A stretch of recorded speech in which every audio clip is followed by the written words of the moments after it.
இன்றைய நேரலைக்கு செல்வதற்கு முன்னால் ஒரு முக்கியமான ஒரு அறிவிப்பை செய்துவிட்டு நேரலைக்கு செல்வோம். என்ன அறிவிப்பு என்று சொன்னால், ரமலானுக்கு பிறகு பல சகோதரர்கள் அவசர உதவிகள் கேட்டு மனுக்களை அனுப்பி கொண்டு இருக்கிறார்கள்.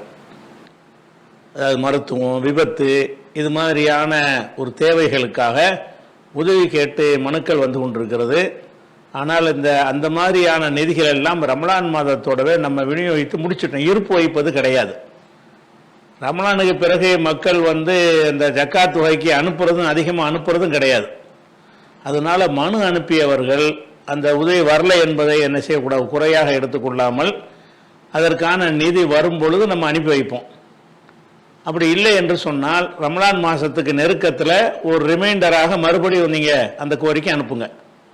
என்னிடம் இந்த ரமலான் மாதத்தில் மாத்திரம்தான் அந்த ஜக்காத்து இந்த மாதிரி நிதிகளுக்கு மக்கள் தர்றாங்க. மக்கள் தந்தால் உங்களை நம்ம எந்த ஒரு பணத்தையும் இருப்பாக வைத்துக் கொள்வது கிடையாது. அதனால் அந்த உதவி கேட்டவர்கள் உதவி சேரலையே என்று நீங்கள் நினைக்காமல் நிலைமையை புரிந்து கொள்ள வேண்டும் என்பதற்காகத்தான் இந்த ஒரு அறிவிப்பு.